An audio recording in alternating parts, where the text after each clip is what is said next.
Welcome to Fossils and Fiction, the podcast where we explore the culture and science of paleontology. I'm media researcher and dino geek Travis Holland. And I'm paleontologist and weird bug enthusiast Alyssa Fjeld. Each episode, we uncover the incredible stories behind fossils and meet the people who study them, create art inspired by them, and bring prehistory to life. Hello, and welcome back to another episode of Fossils and Fiction. I'm so excited today to be talking with Travis about our latest guest interview with Saskia from the Jurassic Coast. We'll also be discussing some really interesting upcoming virtual art exhibits and our fabulous dinner recipes prepared not necessarily in honor of Delicious in Dungeon, but definitely it was on my mind when I thought about it. Let's start with this amazing paper, which we can't get into in too much detail, but this is our Paleo Pulse, our sort of interesting paper news update. This paper by David Lovelace and colleagues, perhaps, we won't claim too much, pushes back the origin of dinosaurs. Yeah, my understanding as a non-dinosaur person reading this paper is that essentially what we're seeing is the arrival of different dinosaur fossils in Laurasia in a period of time that is earlier than we previously thought they were. That's almost co-occurrent with their appearance in Gondwana. Would that be correct?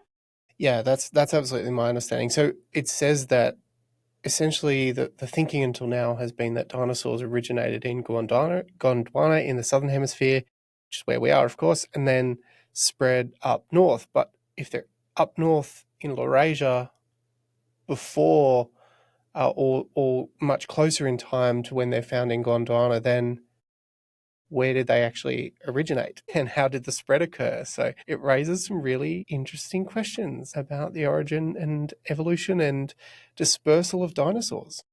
It's a really interesting paper. It's been headed by David Lovelace, but there are a number of other amazing authors that have contributed to this, and it was published just recently in January.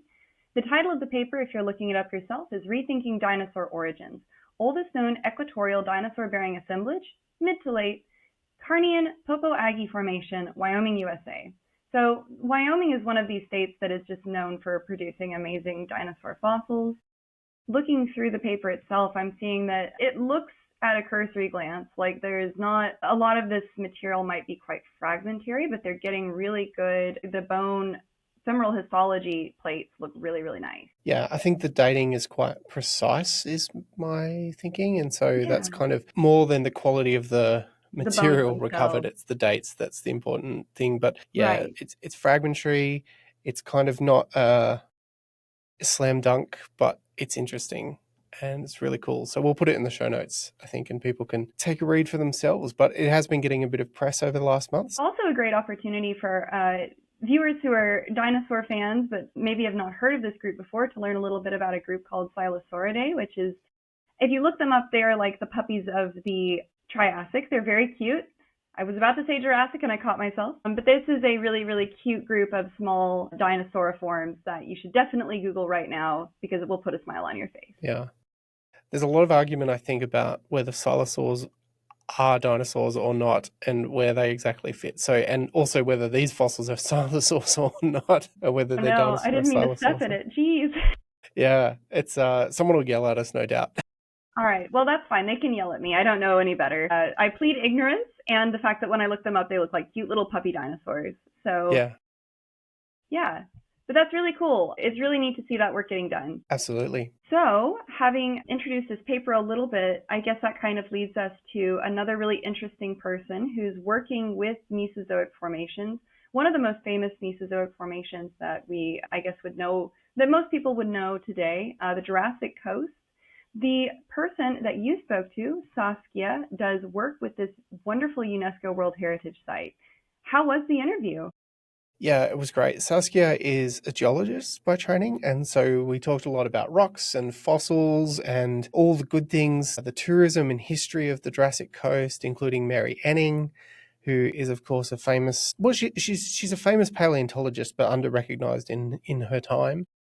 And so, yeah, Saskia and I kind of run through, in brief, as much as you can, several 100 million years worth of sedimentary deposits and fossils which is exposed on the Jurassic Coast in the UK. She works there and lives there and is from that area, and works for the Jurassic Coast Trust, which is, as you say, UNESCO World Heritage Site and an amazing place. I now have near the top of my to visit places, and I really want to do the full 95-mile coastal walk. So check out all the fossils on the way. I'm super jealous of my supervisor who gets to lead field trips there from his position in Sweden. Shout out to James Holmes. So jealous. And if our viewers are curious to learn more about Mary Anning, there's a fantastic movie that came out recently that talks a little bit about her called Ammonite. There's also some delightful queer themes in that movie. You might remember her as being one of the first people to discover different ichthyosaur skeletons, which is super cool. I also wanted to say that it's super cool that this is a locally employing, so UNESCO has a policy where when geosites get designated, you have to have a certain level of local employment. You have to employ local people to do the different jobs around tourism and engagement. And I think that's a really empowering way to treat the people who are the custodians of the fossils. I just think that's super cool. And it's really awesome that you got to talk to someone who'd grown up with all of that. That's super cool. So let's dive into the interview.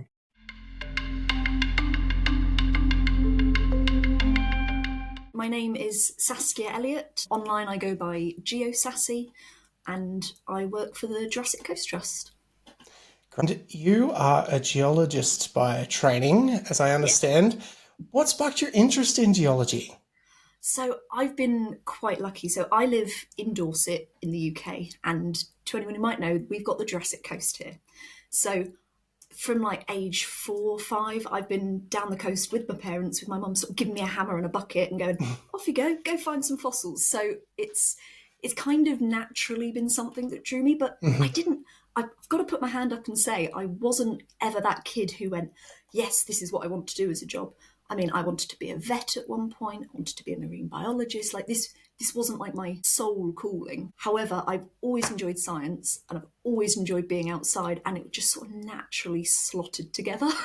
Yeah. I mean, I was quite lucky as a kid. We did go on some holidays around Europe and that. We saw the Alps. So that's why I went towards geology, not just fossils, because I liked big landscapes and I liked big, interesting places with cliffs that towered over you. So I basically drew myself towards that and went, I can be outside studying it and there's a job in it. Amazing. So yeah, that's what led me towards it. And when I got to college, which for us is about sort of 16, 17 age, there was a geology course and there was this little guy who got really animated and excited telling me about what geology was. And I went, I might like to try that. It's funny that you mentioned marine biology, though. That's the millennial sort of era, dream job. I think everybody wanted to do that at some point. Yeah, and I grew up on the coast as well, so I'd playing in kayaks and little rowing boats and stuff. So the watery part was always there, and then I just sort of went, maybe I could do science on the water, and then discovered that I kind of get seasick. So might as well stick to the land and the cliffs instead. So you've already mentioned the Jurassic Coast. You're in that part of the world, and now you work for the Jurassic Coast Trust. So what was the pipeline? What was the pathway to go from studying geology to working for the trust? Convoluted one, quite frankly. So I did my bachelor's in geology, and I did that split across 2 different universities because I started part-time with Birkbeck University of London. They did distance learning, and I wasn't quite sure what I wanted to do yet still, so I was sort of working on the side. And then I picked it up and transferred that to the University of Portsmouth to finish my bachelor's. And then because I'd kind of delayed it a little bit, I graduated in 2020, and there weren't a lot of jobs in 2020. So I went, guess now's the time to do a master's. So I kind of never planned to do a master's, but I stayed on to do one, and I did it in engineering geology, which I kind of didn't even have on my radar just a couple of years before. I really enjoyed it, and I ended up, again, you can see how the Jurassic Coast comes in. I did my whole dissertation on the landslides of the Jurassic Coast in a particular stretch, and it was all using GIS and sort of landforms and how it all moved. So again, the Jurassic Coast has always been niggling in the background there, but I still hadn't really made anything of it yet. And I took a first grad role in geotechnical stuff, and that all went wrong, and I quit in 2 weeks because it was just not for me. I then took another graduate role, which I really enjoyed, and I did that for a couple of years, and I was in contaminated land, and I was doing site work, had a couple of groups of drillers, and I'd be there in my hard hat going, okay, we've got to log this, like nothing to do with the coast, nothing at all. But it was sort of building generalised commercial experience because I was engineering, geology, and I just saw this job come up that combined the fact that, so by this point I've been starting to do some of my socials for just a hobby on the side. Again, it was what was close to me. It was the Jurassic Coast, so I'd done lots on the Jurassic Coast. And it kind of combined like the commercial side and the sort of like my love of the Jurassic Coast. And it was talking about some sea level rise and landslide stuff that I'd already done with my master's dissertation. And it was like this little job wrapped up in a bow that was like, oh my God, this is perfect. And I've been here about just under a year now, and it's great. Like, it's just... Yeah, fantastic. Go to work to plan. It's great when you see people find a role that really suits them and just animates them. And I can see that the job that you're doing now does that. But you mentioned the SciComm and doing some of that stuff online with your socials. So that's how we first got connected. I came across your Instagram account, GeoSassy. Tell me about that SciComm. Why is that aspect of, science work in general important to you? I mean, to me, it started because I'm just super passionate about it, and it didn't take very long of doing it to realise I started looking into the figures of sort of enrolments into geoscience, paleontology, all that sort of thing, and they are, particularly in the UK, and I know in the US as well, I must admit I'm not sure about Australia, but they're sort of just declining and going off of a cliff, really. And I was like, this is such an amazing topic, and also so required in the modern world. I mean, it's the general earth sciences can be used for everything from engineering factor sort of thing that I did. It's water, it's contamination, it's, you can't interact with the earth and not know how it works. We kind of live on earth, so go figure. Not to mention that it's useful in knowing how earth and its environments and living creatures respond to change, right? Which is exactly the era we've put ourselves into. And hugely, and then, so a lot of the UK as well, so for paleontology point of view, paleontology can even be used in sort of the engineering aspects. I know, there's a particular example that I always love, that when they were doing the Channel Tunnel and things like that, they were looking at some of the fossils to check that they were in the right beds, which I'm not sure if you know the Channel Tunnel, but it's the one that goes from the UK to France from train. Yeah, it's like, there's this, I always love those little hidden secret uses of paleontology or geology that people don't quite know they'd be used for.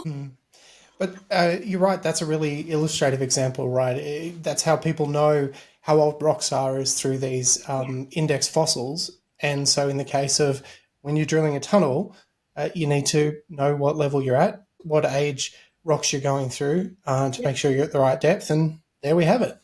Well, and even, God forbid, we've got the North Sea oil field out near us, and I know that that's in the Kimmeridge Clay, which is a rock we get along the Jurassic Coast. And again, they do that by knowing what fossils they're seeing. Like, there's other markers as well, but one of the key ones is what fossils are we seeing? Are we in the right layer? So there is the secret uses. So you've mentioned Jurassic Coast, and I know that is a name that I think people around the world know. It's kind of a brand in its own right. But what is it exactly? Does it only cover the Jurassic period? No, it doesn't. So the Jurassic Coast, I've come to understand that the reason they called it the Jurassic Coast was, yes, we have Jurassic rocks, but it was also not far off after the Jurassic Park series is when they were going for inscription of the World Heritage Site. So it was an exciting name. So it stuck. However, it's officially called the Devon and East Dorset World Heritage Site because it covers that whole coastal stretch. And it actually starts in the latest sort of Permian. We've got the Permian-Triassic boundary. So that's what, test me here, 240, 250? Yeah, I was going to say 240. You probably know better than I do, though. I'm not a paleontologist. But yeah, so it starts there. We get a whole swath through. So that was like desert conditions back then. Then we sort of flood it. We go through to the Jurassic. We've got all the different seas and everything. And then it goes all the way through as well to the end of the Cretaceous. So we've got the whole of the Mesozoic era, and it pretty much ends. I don't think there's an exact, this is the exact year it ends, or to the nearest 100,000, but we've got a lot of chalk, which is our end point of the Cretaceous. So we've got, I would love to call it the Mesozoic coast, but it's not quite as catchy. No. There was even something I saw today, and it was branded Jurassic Park, right? And I went, that's not Jurassic Park media. Like, it's generic dinosaurs. What are you talking about? But when that brand became so huge, that Jurassic Park brand, it has become synonymous for a lot of people with dinosaurs. And so if it helps get people there and support the work, support the conservation, and support discoveries, then, sometimes you have to roll with it. Exactly. And so a lot of, you might have noticed I've said that we've got a lot of sea environments. So a lot of what we get isn't dinosaurs. There's been odd little fragments found, I think, in the Triassic beds when that was desert conditions. And we do have quite a few little spots of dinosaur footprints. So we have got evidence that it went shallow enough for dinosaurs at some point, and occasional bones. But generally, we're not dinosaurs. We're like marine reptiles and that sort of thing. But yeah, if the association gets people through the door, I'm all for it. So it is a World Heritage Site. What are some of the features that helped get that listing?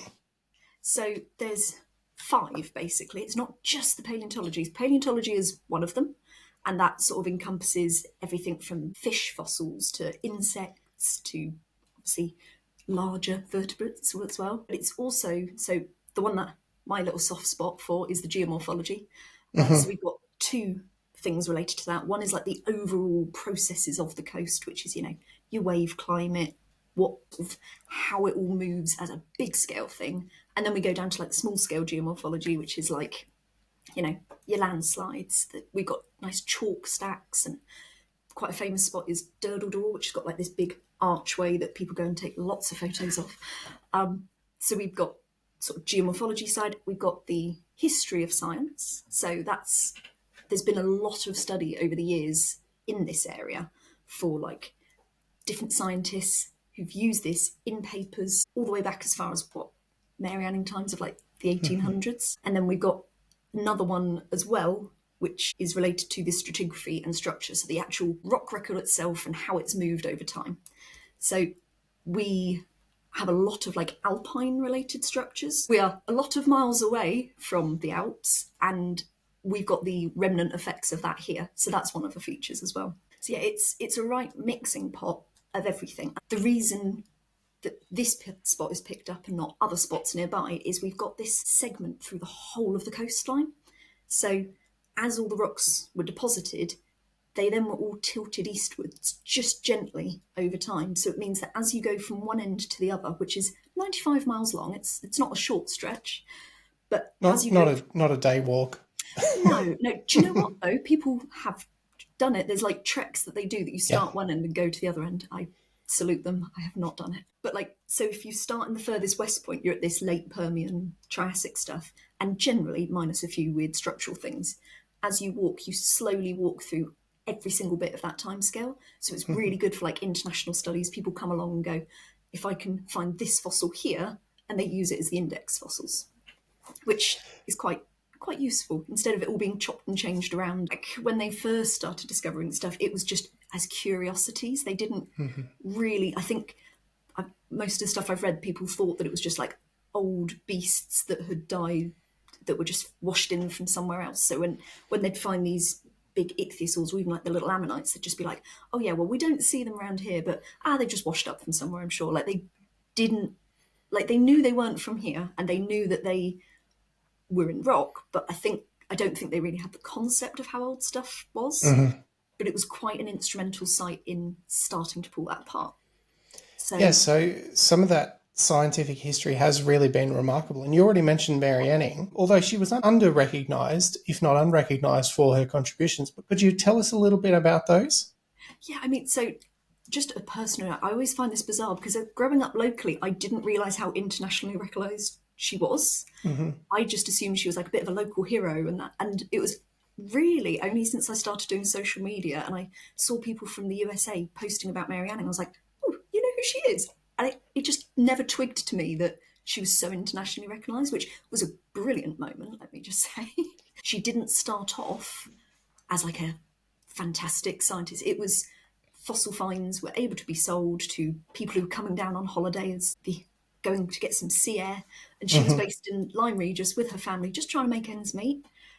But I mean, the finds that she found over the years were incredible. So I think about age 10 or 11, she found the first ichthyosaur, and it was huge. And she painstakingly, with her brother, sort of uncovered it all on the beach and started making a name for herself by then.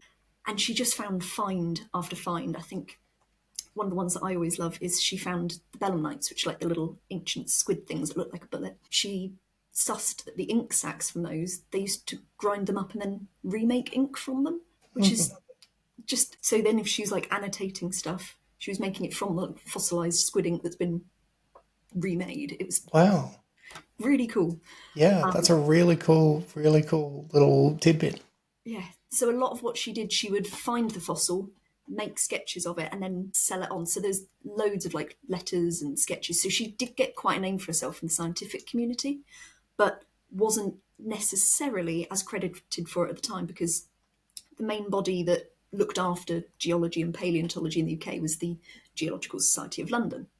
And I think they were founded in the early 1800s. And at that point, no women allowed. So people were respecting her finds. They would come along and study, like she found a plesiosaur that was really quite well studied, but they didn't necessarily credit her because she was just, the local fossil seller. She wasn't really a respected scientist. Like they knew she knew her stuff. And that is one of the nice things. She wasn't one of those who wasn't recognised in her time. No, they knew she knew her stuff. They just didn't necessarily have the infrastructure to credit her for it properly. I mean, I don't think women were actually allowed into the Geological Society for another 100 years after they opened. Yeah, no. We've definitely gone past them being allowed in for over 100 years now, which is good. Right. I can safely say I'm a member, so that's nice. But yeah, so she did get credited amongst scientists, but not necessarily in papers and that sort of thing. And I know by the end of her life, she tragically died fairly young, and I think she was only sort of 47.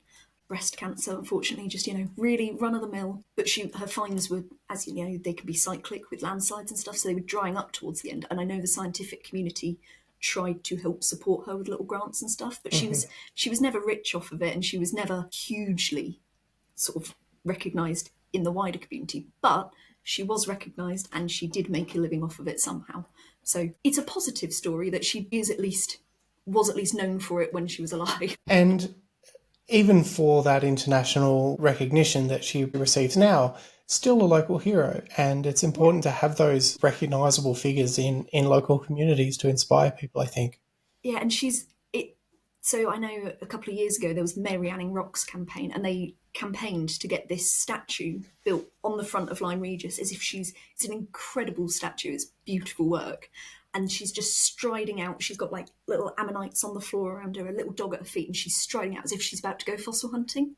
I was there on the opening day, and it was sort of like, it choked me up on the day. It was fantastic. But she's really sort of recognised, like her graveyard in the local town, you quite often see little ammonites just left on the grave where people almost do it like a little offering to her. It's quite lovely. And there's Anning Road, and even the sort of lampposts in Lyme Regis have got ammonites carved into them, sort of thing. I've seen those, yeah. Yeah, it's nuts. It's definitely like, if someone was going to come to the Jurassic Coast and they only had a day to spend, it'd be like, go to Lyme Regis, you'll soak it up. Soak up that cultural and scientific history, absolutely. Yeah. Well, and still to this day, we still have a lot of collectors who go out, and that is their job. They go out, they find fossils, and they come back and sell it in their little shops. And it's sort of the legacy and the cultural thing is still going. And they are often some of the most knowledgeable people about the coastline. They certainly know more than I do about the fossils. But yeah, there's absolute, so many shops down Lyme Regis of fossils, minerals, and they sometimes run little walks and stuff like that as well. So it's the whole community feels very attached to it, which is lovely. Now, you mentioned that the Jurassic Coast extends for 95 miles. So obviously there's quite a few local communities and towns around there. What is the relationship between the sort of fossil collectors and perhaps those coming from outside? Has that always been a solid relationship with the local communities, or what's that relationship been like, do you think? I think as long as people respect the codes, there's a fossil collecting code of the Jurassic Coast in different places. Some places you can collect, and so long as it's on the floor, you can just grab it. Other places, it's like, no, this is privately owned, you can't take stuff from here. So generally, as long as people who come in follow the rules, it's quite a nice relationship. Everyone's just like, I've been down the coast myself, and I've spoken to people who've come over from other countries, and it's quite a nice vibe. People come up and they're like, oh, I think I found this. And I don't necessarily say what I do for a job, but I'm like, oh yeah, that's definitely an ammonite, well done. And like, it's quite a collaborative feel. It's really lovely. But there is also the thing that some people do make a living off of this. So they obviously want to protect their living. So I know they wouldn't necessarily want to, like, if they found an amazing find, they're not necessarily going to feel great if, I don't know, a random person who's come over on holiday goes, yeah, I want that. That's not how it works. But yeah, it's quite a community feel. I'd say around Charmouth and Lyme Regis is your main hub. So for context, Charmouth is another town that's just sort of a few miles away from Lyme Regis, and it's the main cliff in between those two towns that has a lot of the most sort of the typical Jurassic Coast finds that you sort of see on the internet. But there's lots of other places that have incredible fossils as well, and lots of local collectors who, you know, they've always walked their dog there, so they step out their front door and they go, oh yeah, I found a particular type of shell that we only find here. And so each person is often attached to whatever they're closest to. So I have quite an affinity to the eastern end of the Jurassic Coast because that's where I've grown up, and I quite like the fossils from that end. But that's more because that's what I grew up seeing the most. But someone from East Devon, who's the other end, probably really enjoy the fossils that they see, and they like all the sort of the ones found in the desert stuff, and you get stuff from the Cretaceous around a town called Beer. Let me just say, brilliant town name. So Sounds like an Australian town name. it's great. It's a beautiful little town, and even they've got their own little museum on the front. Like lots of the towns have their own little museums, and the one in Beer is just fantastic, run by some incredible characters. They're lovely, but they have a lot of chalk related fossils, so quite often they'll be more attached to that. So it just depends on where the little hub is as to what people have the biggest affinity to. But the main hub is around Lyme Regis and Charmouth. That's where people sort of gravitate towards, and there's so many spots that you can go that are still quiet, which those are the ones I tend to go to the most. Well, if I ever get up there, you'll have to show me some of those quiet spots, I think. Yeah, I'm out there every excuse I can. I mean, I'm already planning to take a group of friends out on Sunday this week, and we're going to go down looking for ammonites. And I haven't told them because they're not used to fossil hunting. But if they're lucky, there can be bits of ichthyosaur. But I'm not going to tell them and get their hopes up. No, you don't want to get them too excited. I have very poor luck finding bony material. I come away with lots of ammonites. There's endless ammonites. I know you love rocks. You're a geologist first, so tell me some of your social posts are about beautiful rocks that you found and the history of them and how they're formed. Is there any that particularly jump out, from the coast or from your local area that you want to talk about? What's unique? What rocks are great from your area? I mean, a lot of it is sort of tied in with the fossily thing. So there's a beautiful stone that we have locally called the Purbeck marble, but it's basically a limestone. It's not a marble. It's just called a marble because this is my geologist moment. Actually, it's a limestone, not a marble. But it's because it takes a polish that they call it a marble. But it's all these like oscillated different shells and everything. And as it takes a shine, it is stunning, of just packed full of shells. And you sometimes find it in local shops carved into a bowl or something like that. So that's probably one of my favourites on the coast, just because it's visually gorgeous. But I like the sparkly things. This is also what drew me to geology. So there's a couple of different places that you can find either amazing sort of pyrite chunks. So I quite like those. And also lots of different sort of calcite structures, because we're all sedimentary the whole way up and down. As a geologist, I do sometimes lament that there's not enough hard rock geology, but it's fine. We've still got sparkly things. That's all I need. There's also a whole spot that has it really dried out for a while, and we had an environment of gypsum. And I've got a lovely chunk in my front garden that's just this giant orange square. It's really pretty. In our local area, you can almost, I joke that you can tell the underlying geology by looking at the local buildings, because obviously in the UK, a lot of our buildings are quite old. They've been there for a long old time. So they wouldn't have imported stone from, 200 miles away. That wouldn't have made any sense. So they just pick what's in the local quarry. And there's a brilliant place called Portland, there's a lot of quarrying history there, and they get these amazingly huge ammonites. And I always think it's a bit funny. So the name of these ammonites are like Titanites giganteus, which is just really driving home the point they're big. Like, how big they are. Yeah. yeah. You've got to say it 3 times. Yeah, like the Victorians were like, we want you to know this is the biggest ammonite we can find. Yeah. But you find them set into the walls of buildings. Mm-hmm. And so you walk along and just a local house will have like made of this grey stone, and then suddenly this massive ammonite just set into like under the window or something. It's really cool. Even find like bits of fossilized wood just randomly in a wall. Like, it's intentional.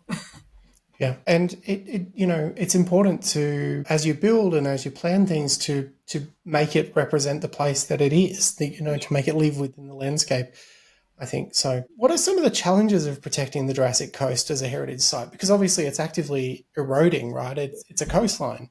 And what is that a challenge? What do you do about that? Well, and this is the thing. So the geomorphology attribute that I said, that is obviously the natural processes, but also people live on the coast. So from the World Heritage point of view, if there were no people, you obviously would just go, yeah, let it erode, let it do its thing. But then people live there and have their houses there and their businesses there. So one of the major challenges for the Jurassic Coast is, how do you balance people visiting it and living by it without actually impacting the coastline itself? So it's, which bits can you afford to compromise on and which bits can you give up without impacting the integrity of the whole coast, but also making sure that the local people, have protected where they need to. And I won't go into the full policy side of it, but there's a lot of sort of plans in place. We've got like shoreline management plans that say this is where we're going to defend and this is where we can't afford to defend and things like that. But you've got that aspect. You've got like the fossil collection codes that make sure we don't just randomly dig into the cliff, which obviously would not be ideal. There are cases where that does occur, which is not ideal, and it can leave quite a impact to everyone else walking past. So we try and avoid that where we can. And normally, sort of rule of thumb, which just saying you should always look it up before you go, but generally the rule of thumb on the coast is if you can sort of pick it up in your hands and it's loose on the beach, fair dues, but never should be hacking at the bedrock and never should be hacking at the cliffs. Or, if it's a massive boulder, probably leave that too. Yeah, because it's going to be individually dangerous, but also dangerous for other people later on, and as well as the overall integrity of the site. Yeah, exactly. And I mean, I have seen it myself. You'll go down the coast, and there are fossil wardens and people who patrol, and particularly on the high seasons, to make sure people don't damage the site, because we want to encourage people to take stuff. Like that's the whole point. That's how you engage people, but to do it carefully. And I've seen parents with their kids climbing up on the toe of the landslide, getting to the base of the cliff, and then just encouraging their kids to like hack at it. It's like, oh my gosh, can you not see that is unstable? Like, what are you doing? It fell recently. yeah. The reason there's fossils on the beach is because they came from up there. Yeah. But I mean, you've got to be pretty unlucky for it to fall on your head, but it does happen. And encourage everyone to exercise caution and not sit under the cliff hacking at it. That's not sensible. Which is a pretty good rule in general, is, enjoy life, but just be cautious as you need to. Yeah, and like, again, we get a lot of, because everyone along the coast is obviously coastal communities. So every time there's a landslide, that's someone's land that is falling away. A lot of it is owned by big landowners that are like country estates, or like the National Trust, which is sort of who looks after a lot of our natural spaces. But yeah, sometimes it is private property and it's someone's garden that's going down the hill, and you have to bear that in mind when then people are flocking to the bottom like, yay, fossils. It's like, it's also someone's house. Yeah, which is now much closer to the cliff. Yeah, and there's so for example, there was somewhere in a town called Kimmeridge, which beautiful area, again, another little fossil museum there that's fantastic. And they had this tower that was quite close to the edge of the cliff, and there was a whole campaign that they moved this tower back from the cliff brick by brick and rebuilt it because they knew the cliff was going to erode it away. So yeah, we know it's going to happen, and sometimes you can do things like that and preserve a historical tower by just picking it up and literally moving it. Quite a long process, can't do that with everything. Yeah, absolutely. It sounds like a fascinating site to work at, and obviously you have so much passion about it. Thank you for sharing that passion with us. If people want to look up your individual SciComm work... Yeah, so I do my SciComm stuff under the name of GeoSassy on TikTok, Instagram, and YouTube. I'm just starting to branch into longer YouTube videos where I hope to do some like come fossil hunting with me type things. So this is me committing to that because now I've said it and I've recorded it, I must do it. That was an awesome interview. I'm so excited for our listeners to tell us how they feel about Saskia's awesome Jurassic Coast adventures. Absolutely, me too. And thanks again, Saskia, for reaching out to us. There'll be more info in the show notes. And hopefully we'll have some follow-on interviews from other people who work in these formations in future. But for now, what I'd like to do is scoot on over to the results of our mascot naming poll. To refresh our listeners on the top 3 choices from our last episode, we had a suggestion that combined 2 different suggestions from 2 different people. The first was Dave for the trilobite from Astrid O'Connor on Instagram and various other platforms as palaeoart, and Craig from Goosebuster. I love the rhyming. I like the word Craig. It feels very solid. I like that you say Craig and not Craig. One of my supervisors is named Craig, so I've had to talk myself out of it. And now that I've started doing it, it's just more fun. It has a good mouthfeel. The second option was Tangentor, and this also came from palaeoart. So that's a play on Estangia, the species of trilobite, and then Tor from Australovenator as well. So yeah, that were a good option too. Yeah, option 2 reminded me of the way mascots were named in like hokey 90s shows. I don't know if you remember this, but like around the time that Power Rangers got brought out, they made another show that was also based on like a tokusatsu series. And they had like this little furry guy that hung out with everyone, and its name was like Tang. It was like an abbreviation of its longer, kookier name. So that's what it reminded me of. It's like Alf. Yeah. Showing that I'm ancient. Moving on, we also had a suggestion from Jimmy Waldron from Dinosaurs Will Always Be Awesome. His suggestion was Scratch for the Australovenator. Very onomatopoeic, or not onomatopoeic, but indicative of action. And Skitters for the trilobite. Absolutely fantastic. I think Jimmy ran a bit of a campaign on his Instagram for people to vote for these, which we always appreciate. And given he's a friend of Conan, as he told me when I interviewed him on a previous episode, that was always going to work out in favor for Jimmy.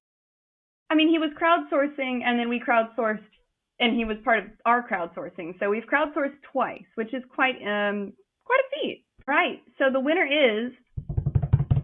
There's that drum roll. Yeah, it's Jimmy's suggestion from Dinosaurs Will Always Be Awesome. You guys loved Scratch and Skitters. I can't blame you. It's very cute. It's super alliterative. Yeah, so going forward, our mascots are named Scratch and Skitters. Thanks, Jimmy. Thank you, Jimmy.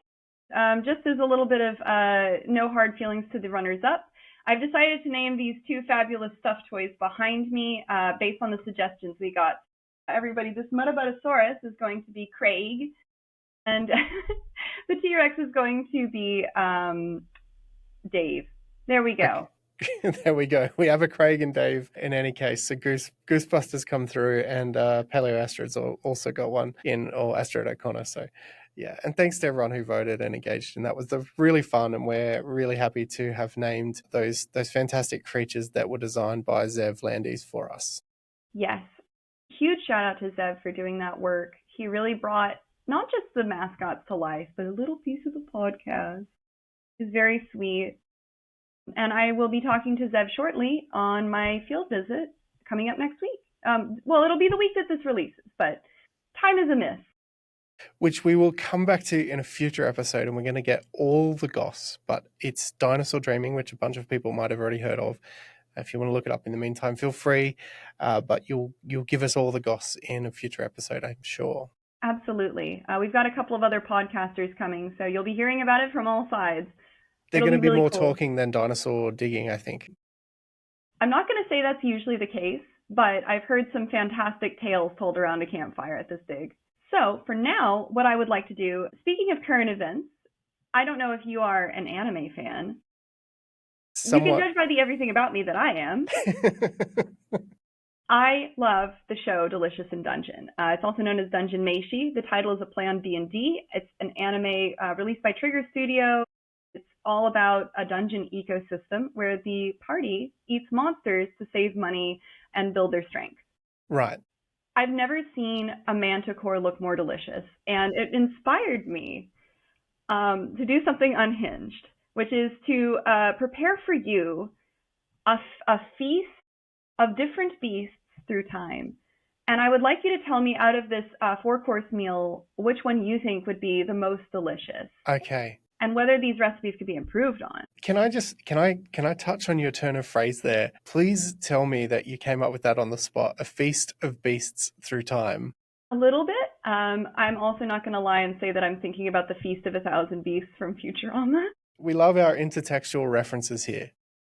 We are nothing if not all nerds of the same cut. I think they actually kick you out of the Evans lab if you don't like Matt Groening. Yeah. That's what, I would fit right in there, except I can't do math, so. It's okay, neither can I. They just haven't figured it out yet. And now you just told everybody. So, starting out, I'm going to just briefly discuss our tasting menu. Okay. We're going to start with an appetizer that I call Pyramidalis paella. It is Cambrian animals in a paella de marisco, which is a seafood-based Spanish dish. Mm-hmm. Normally, this would not be an appetizer, but we're a fancy restaurant, right? Little portions. Like the second course, tapas? Yeah. Yeah. The first course is going to be the biggest ever surf and turf. So we are going to take the two largest animals that could count as an approximate lobster and an approximate cow and serve those up. The second course is going to be the first ever holiday dinner. It's going to be featuring guinea ornis and an Osage orange pud. And for dessert, we will be eating creatures extinct, candied ediacaran fauna.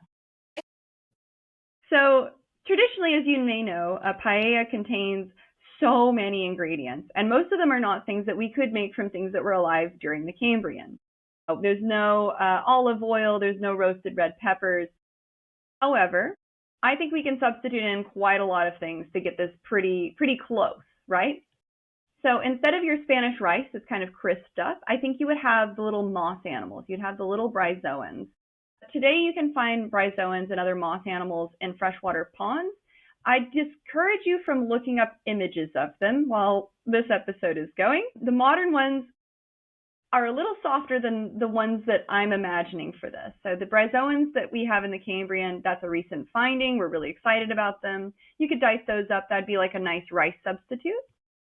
Then you could have your lingula and your other small mollusky things in your paella. So pyramidalis is not necessarily a bivalve the way we would think about them, but you could maybe include it. There's a little meat on that animal. And then what we would do, instead of having like different types of squid, you could have Necticaris. Necticaris is an early animal. Despite having a similar last name to Anomalocaris, it's not actually likely to be an arthropod. It's actually more likely to be a cephalopod precursor. It's a soft-bodied animal. I think it looks delicious. And then instead of having your shrimps or your prawns, obviously we're going to be eating Anomalocaris mandibles. Okay. Obviously. The original shrimp. Why not? The little shrimpy boys. Exactly, as the song tells us. Following on from this, we will be enjoying the biggest ever surf and turf.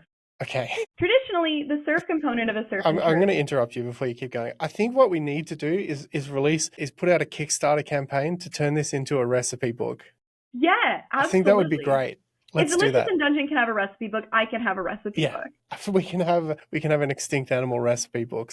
Every time I'm in the field, I'm hungry because I'm working hard and I'm thinking about my study animals and I'm thinking about how much I want to eat them. Like a brontosaur to me has never been tastier than a day in the field. And so I think about brontosaur like the rhino thing? Is that? Yeah, yeah. I think it would be a little greasy. But like bison is delicious in burgers. Obviously, a brontosaur burger would be pretty good. I think you could do some stuff with oreodonts. I think this is also the fact that I'm a little bit Scandinavian, and there's a part of me deep down that covets to taste as many different animals in my lifetime as possible. Anyway, we're moving on to the surf and turf course. Obviously, in a traditional surf and turf, your surf would be like a lobster, but If we were to reach through all of the expanses of time, not just limiting ourselves to a single period, we would eat the Eurypterids, right? That is the biggest lobster there's ever been. The sea scorpions, yeah. The sea scorpion, well, yeah, because they're not necessarily chelicerates, but people eat scorpions. Scorpions are tasty. Mm-hmm. So you get a nice big Jacalopterus. This is a species of sea scorpion that was over 5 feet long. Some estimates put it closer to 8 feet, but it's a little bit like Paracetus, right? Everybody's got their different estimates. It's a meaty looking animal. There's quite a lot of body within it. I think that would be pretty meaty. I think that would be pretty good. I think you could just steam that lightly and it would be delicious. Okay. Now, for the turf part, I think I need your help because in my mind, if we're eating the biggest cow adjacent creature, the direct analog would be like an auroch, right? Like the big cow fellows. But like, should It's it almost be a too easy. sauropod? Like, would that meat be red enough to count as a cow substitute? Would it be like beef, or would it be more like, I don't know, crocodile meat, which is almost a white meat, or chicken? I imagine it would be closer to like crocodile meat. Like in my head, they're not quite like theropods. In my head, are the only ones that taste exactly like chicken. Now I'm thinking about T-Rex drumsticks. What about? Okay, let's go for another mammal. Yeah. We talked previously about spearing a diprotodon. That's a good idea. Like, I would never eat a wombat because they're far too cute and they have little faces that look like they're smiling. Mm-hmm. But diprotodon doesn't look friendly to me. That's not a friend-shaped animal. That's an eaten animal. That's a challenge. I have to say, I put this on my Instagram, but I was out in the bush recently and I saw a wombat. And previously, I know people will say diprotodons aren't actually wombats, yada yada. That's fine. But also, that's how they're often described. And I think it kind of makes sense when you see them, they kind of look the same, right? They're just much larger. Anyway, I saw this wombat that I swear this wombat was 100 kilos. It was so big. Like, it was just monstrously large. And I really was trying to get a good photo without disturbing it and upsetting it. And it just kind of kept looking at me like it wasn't, it was just watching me. It wasn't disturbed by me at all, but I also felt like it could have just charged and done some real damage if it felt like it. And in that moment, I thought, yeah, this might be what it's like staring down a diprotodon, because this was a big wombat. Like, it was huge. So anyway, I reckon a diprotodon steak would be your go-to. I think that's a perfectly good idea. Let's say that the turf component of the biggest ever surf and turf is a delicious little cut of diprotodon. I think it would take a little bit of trial and error to find the silkiest, smoothest, nicest cut. We should ask Hazel Richards, which part is the steak part.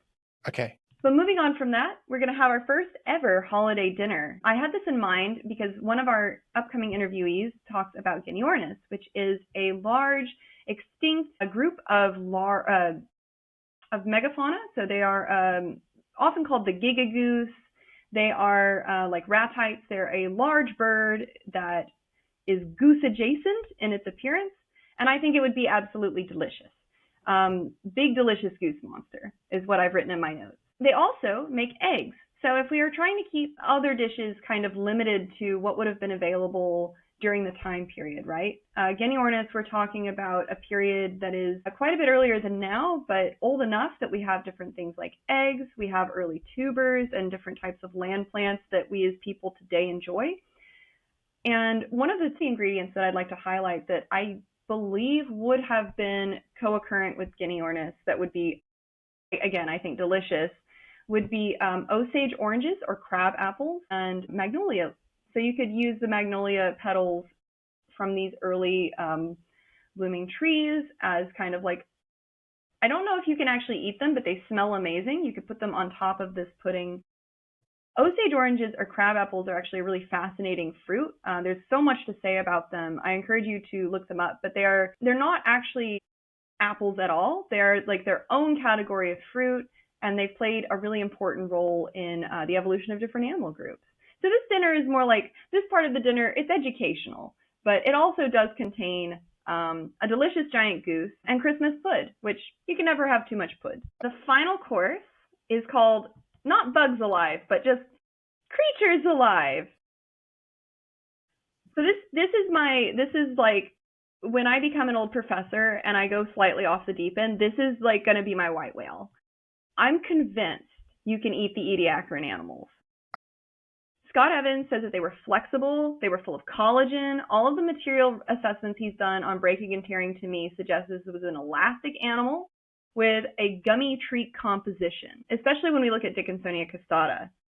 I think the consistency would be somewhere between like a really stale Haribo gummy and like a Polly Pocket shirt, like those rubbery little doll clothes with like possibly some goo inside. Is it going to be like just eating a worm? I think like it an would be earthworm? like a lifesaver gummy, like kind of tough on the outside, but then you kind of bite enough, like a boba tea, like a really stale boba. The tagline I've attributed to this dish is, "We may not know if they're plants or animals, but I am certain I want to eat them." And I think it would be delicious, like candied with a bit of sugar, a little lime, a little cranberry, a little ginger, you know, kind of hide whatever the taste of the early seas would have been, because I don't think that would have actually been nice. Yeah, okay. So bon appetit, what do you reckon? I can just keep thinking of the boba tea thing now, and I feel like you could just chop them up and put them in a tea. I think I'm somebody who you can look at and guess their diet, and it's not vegan. So all of this suits me because it's all meat. Here's the real question for you though. You said you're Scandinavian. I'm I think a quarter German or something. So my question is, how do I make beer out of ancient ingredients? Is there, I guess yeast has been around for a long time, right? You might not be, yeah, like fermentation as a thing occurs naturally in rotting fruits. Mm-hmm. Like we know that there are pigeons in New Zealand that get drunk on purpose and they're getting so fat they can't. Actually, I have a coaster of one around here. It's not the Tui, it's one of the other ones. I apologize to our New Zealand listeners, but hops aren't as, I think hops occur naturally, but we would have cultivated them. Hang on. Are hops a grass? What are hops? They are flowers, so we have to at least be in the Cenozoic. Late Cretaceous. Late Cretaceous, right. So you could, when do we first see them? Well, I don't care about the history of what we did to them. I care about their history. Yeah, so if you could figure out how to cultivate a yeast or something that would cause a fermentation, and you could get some hops, you can get some lovely natural spring water, I think you can make some beer, right? Yeah. So it looks like the first recorded instance of it in human history is relatively recent, but it's also, I'm seeing an article talking about how they've been in use for millennia. I reckon that would have been around during the Cenozoic. You could totally have had like your Brontosaur burger and a delicious glass of, I picked every hop in this field, and there's so little that it was barely enough to get me this one jug, but it's a really good jug. But okay. So you keep talking about the Brontosaur burger, but that wasn't even on the. It wasn't. I think you could just like ditch the fancy restaurant and go to the Brontosaur burger site. Like now I want the Brontosaur burger. I think I'm just hungry. Yeah. Okay. Well, we are recording this just before lunchtime, so I want to see you rock up to the nearest drive-thru and say, "Can I have a Brontosaur burger, please?" See what their reaction is. I put my foot in it so often when I speak that I 100% see that being possible. Yeah, especially now that I've put it in your head, right? You're going to go to order a burger, and that's going to be there. Okay, so I'm going to go back to the actual task here because I think we're both liable to easily get distracted. Look, surf and turf for me. I mean, although I proposed the dipredodon steak, I think, you know, a big hunk of red meat with some seafood on top sounds great.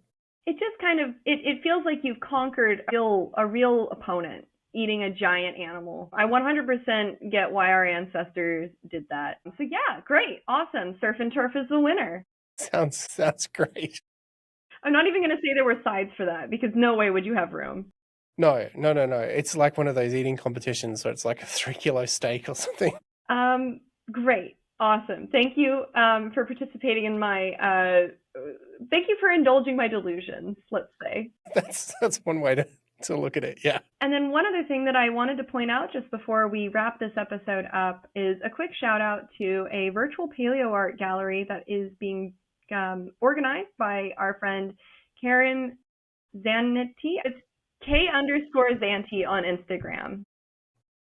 They're an absolutely fantastic person. They are so kind. They're so encouraging. And they have organized this awesome little virtual gallery. It's done through something called GatherTown, I believe, is the initial event. By the time this episode comes out, it'll be too late for you to make the initial opening, but the full gallery will be available for people who wish to view it from February 8th. You would need to get in contact with Kay Zanti or visit his Instagram page or the Blue Sky organizing that he's been doing in order to get more information about how you can attend and see the different pieces. There are some absolutely fantastic artists that are participating. We've got Astrid O'Connor, of course, doing their amazing Blender mock-ups. We've got Amanda Perry, who does great 2D art, and I assume all of the other things because what does she not do? Her makeup's always great. I'm so envious. We've also got James Pascoe, who does different dioramas and 3D models in real life in little mock-ups that he paints as well. They look awesome. And I also did one contribution. Please don't go look for it. It's a really bad poem. It's there. You can see it. I've never done anything like that. So, yes, the virtual paleoart exhibit, we will have some details in the show notes. Please look it up and check out this fantastic art, including Alyssa's poem. It's really cool to support all of these artists, and it's just great that we're seeing this kind of community from the paleo art space. It's really encouraging, especially in the age of AI and buying illustrations from people who maybe don't always have the same enthusiasm and passion as we do. So it's good to see the artists coming together. It's really nice. Yeah, absolutely. I'm always happy to support artists and creativity and bring it together with paleo and paleo storytelling as much as we can. That's kind of become the purpose of this podcast, which is fun. It's good. I'd like having a purpose. It removes a lot of the thinking that I do at night when I lie down in bed in the existential crisis. The podcast is not your therapy, Alyssa. Not yet. Well, I did tell my therapist about the menu, and she did nod thoughtfully. Shout out to Kylie. I hope she doesn't listen. She doesn't listen to this. We'll see. Anyway, thank you so much for listening, everyone, and thank you so much for doing that awesome interview, Travis and Saskia. Looking forward to seeing you all again next time. Hopefully, we'll have some really cool interviews lined up for you guys in the coming months. Thanks for joining us for this episode of Fossils and Fiction. If you enjoyed the show, be sure to rate, review, and follow us on your favorite podcast platform. And don't forget to connect with us on social media. Share your fossil-inspired stories, art, or questions. We'd love to feature you in an upcoming episode. Until next time, keep exploring the culture and science of paleontology.